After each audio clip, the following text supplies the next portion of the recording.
Let's begin with a spot of roleplay. Imagine this scenario. You get back from work, you launch your game, you hop onto Discord to play with your friends, and suddenly you are stopped. You're stopped by a pop-up, and the pop-up is asking for your passport or a video of your face. Why? Well, because Discord does not trust you to tell the truth about not being a child. Being real, people lie about age in apps all the time, so yeah, they're kind of right not to trust. And very powerful people are currently brandishing pointy sticks at them. And when I say pointy stick, think 10% of global revenue. That is literally one of the fines that they could be facing if this stuff cocks up. And the thing is, it's live right now. This is currently happening for some Discord users in the UK and Australia. Rightly, some people are worried about this. As a piece of news, it's concerning. I mean, hey, one of the reasons why I'm very happy to work with brands like Incogni in our videos is data security. It's a legit problem. But this is just one of the many things happening at the firm. And of all of the things happening at Discord, there is one that, in my view, drives everything the most. And it may even be the reason why their CEO just stepped down. Don't worry, I'm not going to bog you down with backstory, just the essentials and the new update. There is a broad belief from multiple rounds of reporting that Discord plans to go public and is actively engaging with banks to fund going public. This is what is called an IPO. So this would be a big payday for people with stock in the company, like the founders, like leadership, investors, and indeed employees, especially earlier employees. Now, this gives Discord a massive incentive for that IPO to go well. And this is why you see ads. It's why you see the store and a lot of other plays that they're doing. And per this story that just broke, it is why founder Jason Citron is stepping down as CEO in favor of the former Activision Blizzard chief financial officer. Yes. I think we know that's a move made for the market. So with that lovely knowledge in mind, let us proceed.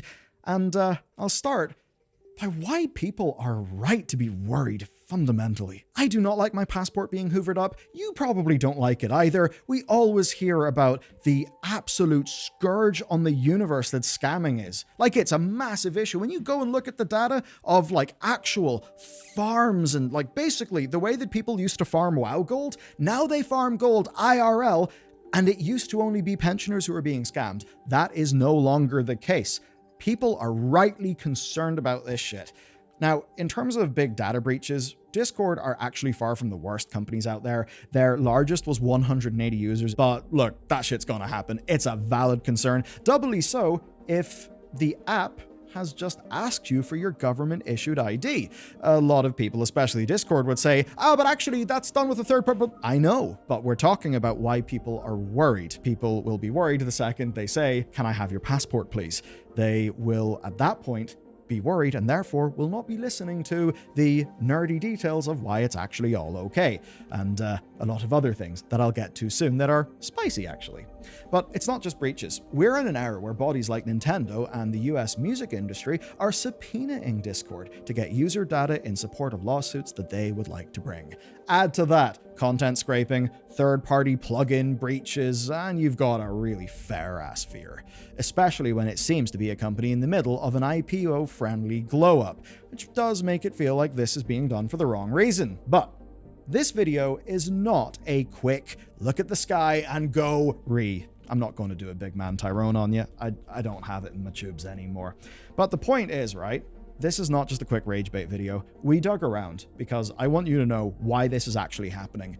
The real story is far more goddamn fascinating. So now, let's learn what you will be asked to share and the real reason why Discord needs, and I say needs, to implement this, from their own perspective at least. Because when I said people are brandishing pointy sticks at them, yeah, they really are. So we're all on the same level. This is how it works. If you're in the test population trying to access age-restricted content, you naughty old dog, will spark this pop-up. You'll have two options then. One, to record a short video of your face. Two, to submit a picture of your ID. Either way, an automated system will determine your age. If you pass, you'll get in. You'll be able to enjoy whatever it is you do. And Discord will flag you as being an age-verified user. If you don't, you don't. And according to Discord, it's essentially a black box. They will never actually see it. Your photo or video will never be retained by them. And of course they would say that, and immediately I think we can hear the universe shout back, really? That would be lovely, but how can I be sure? Okay. Now I'll explain how this whole shebang works. So, Discord doesn't have your files. Discord definitely won't want your files. I'll get to that soon. And they're not the people who are actually doing the verification here. This is all done with a third-party service provider, and it's an extremely heavily regulated field. Whenever I say that, I'm mostly talking about, well, one example is GDPR, and that's more than just an annoying pop-up. Compliance breach fines are huge. One single loss in Ireland cost Meta 1.2 billion euro. The 5 next ones on Meta in Ireland, because, obviously they run a lot of stuff from our neck of the woods, well, cost them 405 million euro, 390 million euro, 265 million euro, and 251 million euro. That's quite a lot of money. But this isn't just GDPR, and age gating is actually a whole other thing. As an example, companies operating in the United States are subject to a law called COPPA, the Children's Online Privacy Protection Act, and to greatly simplify a very big law, this means that Discord needs to collect parental consent to collect data from children under the age of 13. That is why Discord bans anyone under the age of 13 and has to review to make sure that no children use their service. So basically, these services are walking a tightrope. They have to check the details of these scans to verify ages, but if a child provides them with information, such as to verify the age stuff, they can't legally retain that information. And that's why Discord partners with the likes of KID and Verated, essentially companies that act as a black box that will spit back to Discord a simple yes, no, is verified, is not verified. That's all that Discord ends up seeing, and that means that Discord has got no data to store. Unless, obviously, something went horrendously wrong and was stupidly architected on a technical level. That is, at the very least, how it should work. But now you understand the why. You understand the how, but you don't understand the why now. And I've got one simple answer. The Brits are at it again.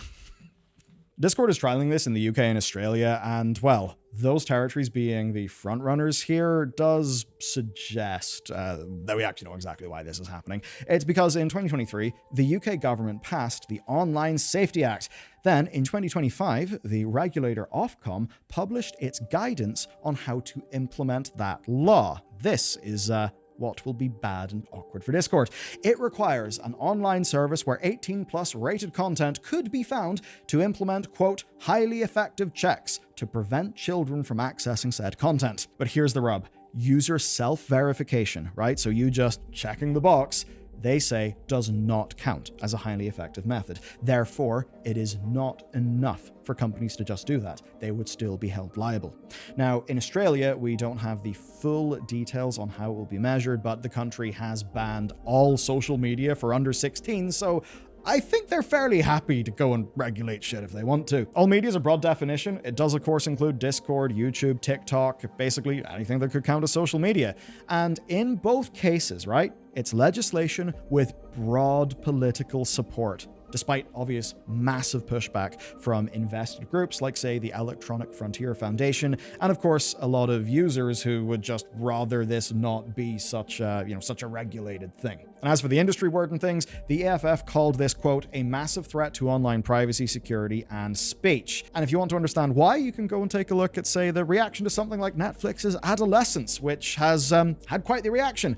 And that's basically what's kind of happened is the UK political and media classes are really holding it up as a warning around children accessing and being affected by inappropriate, violent, aggressive, manipulated, just all forms of content that could be an issue. With stories like that have got human interest level cut through, that perhaps, Big Joanne from down the road who doesn't really know what the internet is, looks at it in the news. That's stuff that your average adult is going to be supportive of. And we are seeing support across parties. And all of this is to say one thing very clearly and simply. This is a legal requirement. It's something that cannot be changed right now, regardless of your opinion on that law. It's now law. It's going to be happening. If Discord breaches these rules, they can be fined up to £18 million or 10% of global revenue, whichever is higher. So I think we have a slight suspicion which one will be higher. And that means we can promise that Discord is not the only company who will be trying to work out how to implement these rules. But here's the thing. It's not like Discord was some crazy lawless space before, because Discord has already had photo and ID-based user verification for years. It's just that now they're changing how it's being implemented, and they're ramping it up in response to these legal changes. Legal changes that very much seem on the cards in many jurisdictions. The funny thing about this being news is Discord has always had a whole set of policies in adult content, and broadly that's been pushed on server owners. Whole servers or individual channels can be put behind an 18+ lock for users. How does Discord know you're under 18? Well, because you told them your age when you signed up, you good, truthful person. If you set your date of birth as under 13, you will be blocked entirely. If you set it between 13 and 18, you will get automatic safe mode where you can't be DM'd by non-friends, and you can't go to 18+ servers or channels. But all of that is self-reporting, and self-reporting does not, pass the threshold for this legislation. And that's because you absolutely can lie about your age and get away with it. And until recently, the lying child, or the responsible parents of that child, were held liable for anything that child saw, not Discord. But now what's changed is the liability has went back to Discord. And whenever a company like that could be held legally viable, guess what? They'll actually do changes, and they'll implement these checks in a way that passes their belief of the legal standard that's required. If you want to update your age after account creation, you actually have got to prove that in Discord as well. And that's the same if somebody reports you to Discord for being a child. You'll be asked to prove your age, and that can happen anywhere in the world and will involve your ID, not just UK and Australia. How do they verify it? Well, here's how. You'd be asked to take a photo of yourself with your photo ID, with your date of birth, and a piece of paper that shows your username. That's already the case, meaning that neither taking a photo or ID checks are even a new thing. This is just how Discord has attempted to avoid problems in the past. And the way the existing system would work is that if support does not approve based on looking at your ID, then you basically can't unblur the content. You cannot access that stuff because you're not age verified. And this is entirely in line with how companies like Instagram have handled age verification in the past, so it's something that 100% audiences are familiar with. Though, of course, Facebook, Meta, and all of those GDPR violation penalties, probably well over €2 billion that I mentioned earlier. Anyway, what matters to today's story is that this was reactive, not proactive. And the new laws required these companies to just meet a higher standard. That's why this has changed. And they've tried to solve this by taking the easiest possible approach, which is, well, the already existing methods of user verification that people use in other apps. So how do we think about Discord with this? Well, look, Discord does not want to do this any more than it has to, right? This is not going to make its number go up. They literally just want to avoid massive fines and legislative bollocks, which of course would be really bad if they went public. Could you imagine if they went public and then say that new UK law was applied to them and they got in trouble? That would be bad for their stock price. So they do have incentives to be nice and squeaky clean. And to do that in the easiest way that they can, to run one check whenever you try to access restricted content, and basically a check that gives you the same options as if you're trying to unlock your phone. I mean, I know it's literally not Face ID, but to many people, it's kind of similar enough. Be it your fingerprint, which opens my laptop, a scan of your face, doing maybe a quick recording in order to verify you with your bank app. People are actually used to this stuff now. What Discord is trying to do is to take advantage of there already being a massive sector of compliance companies that can deal with all of this and just plug in a third-party thing. Done. Because otherwise, the risk is massive, especially because they're getting ready for an IPO. They can't alter government policy, but they also can't break the law and pay fines either. I mean, they obviously could, but that would scare off banks, it would scare off potential investors, and what it would do is raise their cost of capital, because risk is bad, and that risk will be paid for in the form of whatever the terms, are, or higher interest rate. Any concerns that us users have? Well, those are obviously secondary, because Discord's real goal as an entity right now is to go public as successfully as is possible.